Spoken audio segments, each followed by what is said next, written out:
Another topic that we gonna talk about frequently, and is, we discussed all these sales and how much people are buying and spending money. Where is this money coming from?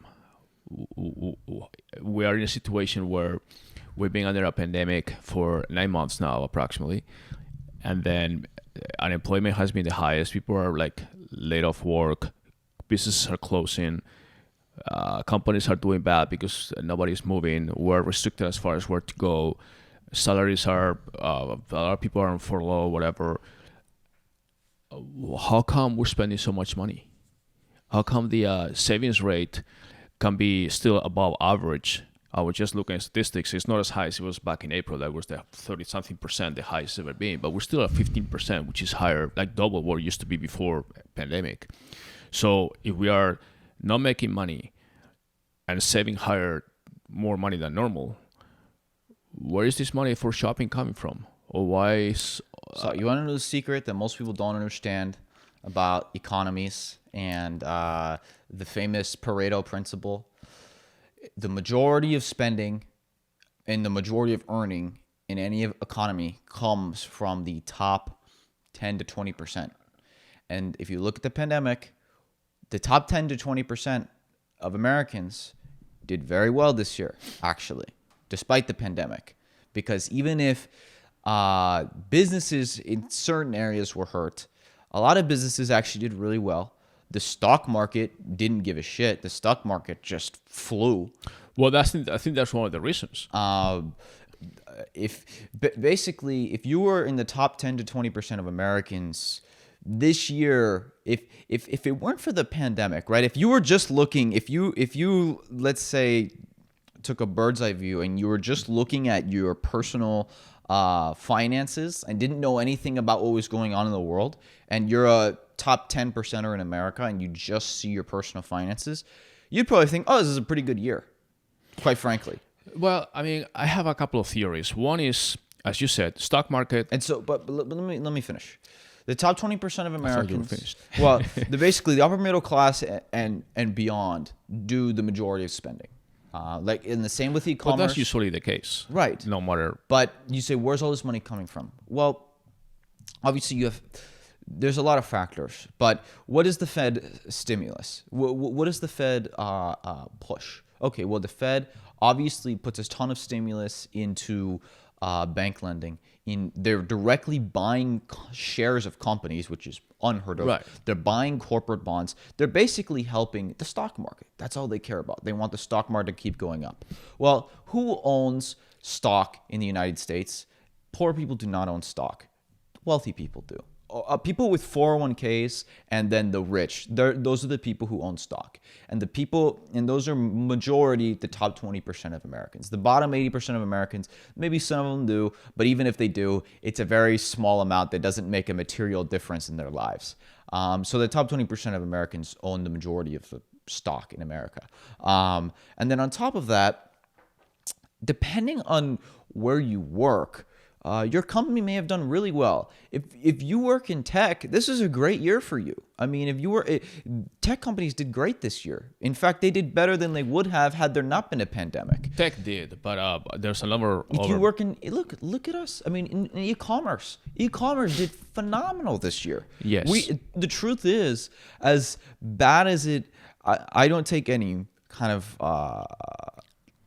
solace in saying this, but like I did well this year just because I happened to work in an area where things were good, not saying that I would ever wish for this to happen, but like, frankly, I did well this year when I know a lot of people didn't. And we did well this year just because we happened to work in a sector that benefited from a pandemic. Right, but those are, obviously, we have a few exceptions, but my point is that overall, all economies in the world have taken a huge hit.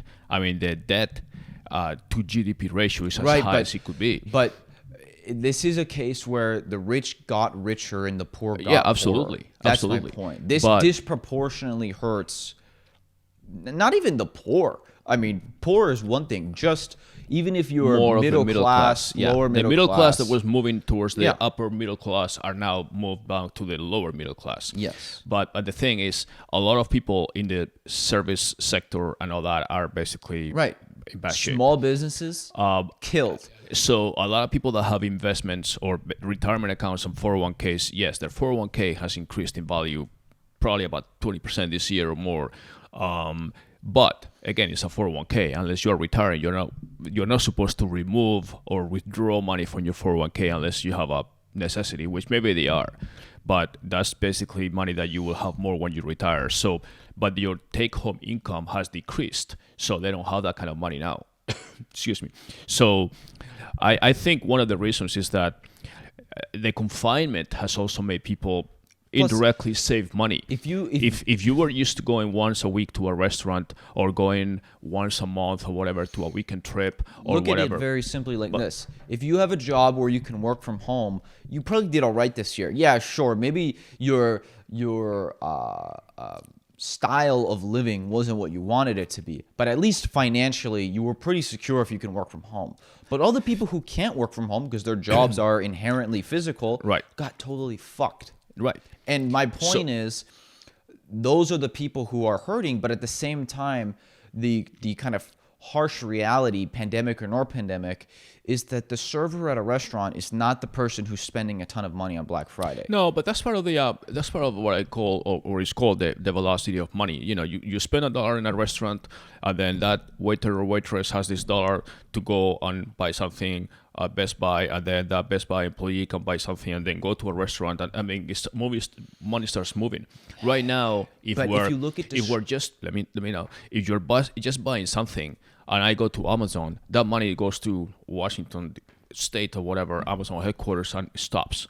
It's not, there's no moving money. True. Well, I mean, there's no money moving around in different situations where I pay you for this, and then you have money so you can buy something else and go somewhere else, and then you buy a coffee. That's not true. I mean, first of all, Amazon this year hired 500,000 people. I know they did because they didn't have they had to because everybody was buying that. But by virtue of Amazon hiring 500,000 people, like you said, in the last 9 months or whatever. That means that other businesses were not hiring people, and the people that Amazon hired is not like top level people. They were warehouses, shippers. Yeah, but you're comparing them to a server at a restaurant. No, I'm just giving you an example of how money moves, and the only thing I can think is that the person that is normally working, and now, like you said, they're working from home, they're not spending money on gas or clothing because they can work in their shorts and pajamas or whatever. They put a background for Zoom or something. They're not spending money on going to a restaurant, having like a normal happy hour things, normal social life that people will usually have. So all that money is being saved now. But again, you're talking about discretionary spending. Yes. You only have discretionary spending if you're making enough money to cover all of your bills every month and then have a bunch of money left over. If you're a server, if you're a warehouse worker, if you're any of these people, you don't have a lot of discretionary spending.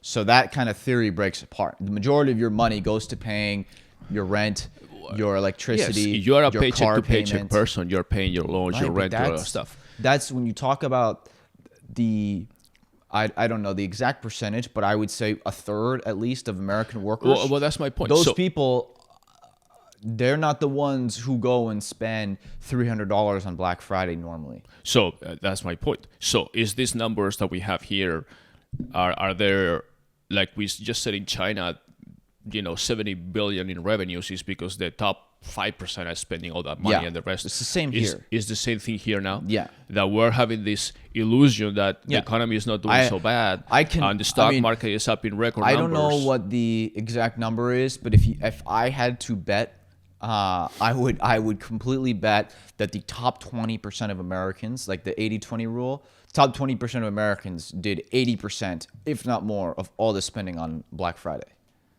And that's always the case, by the way. That's not unique to this year. That's always the case. Right. Because they have discretionary spending. If you don't have discretionary spending, if you make, whatever, if you're a top 20% of America, let's say you make $200,000 a year and your expenses as far as mortgage, car, all that is 80, okay, and then you have 120 grand left over, obviously taxes, whatever. you still have a ton of money. If you're making 30 grand a year, you have no discretionary spending, or you have very, very little, because you need that money just to pay for your car payment, your rent, all the basic shit. What I don't get is that you move and of around. course, people I go drive into around debt too. The other thing is, when people of lower middle class do have discretionary spending, a lot of times it's debt. It's not actually that they can afford. Well, it. but that's the thing, the savings rate. Unless people are having a lot of debt and savings, which is totally, I don't know. I didn't see I don't know how the savings rate is calculated. Is it calculated on a median or an average? Because that's a big difference. No, I mean it's the I don't know, it's the number from Statistia, but it's basically personal saving rate in the United States from June 2015 to October 2020, and it doesn't give you specifics. Personal saving rate in the United States was 13.6, down from a higher 33. Saving refers to strategies of accumulating capital for future use by either not spending a part of one's income or cutting down on certain costs, basically savings. So the savings rate could have increased. I'm sure it increased for a lot of people who used to work in an office and now work at home. Well, I mean, it peaked in April when it was the beginning of the pandemic, as we know it. Like, people were freaking out after March and saying, okay, we're going to start saving. And then once things start, the stimulus package in bad came. times, people save more. I mean, this is just known. Anytime you have some type of crisis, uncertainty. People stop spending. Right. And that's when the majority of the layoffs started to happen. And then also on top of that, all the people who now work from home, who don't commute, who don't go out for lunch every day, who spend less on clothing and makeup and all these things, that's savings too. But I don't know if that's, when they say the savings rate, I just don't know how it's calculated. I'm not denying that it's not true. I'm just saying I don't know how it's calculated. And I'm sure the majority of savings, again, went to the top 20% of Americans, not the bottom 80. That's my point. Mm-hmm.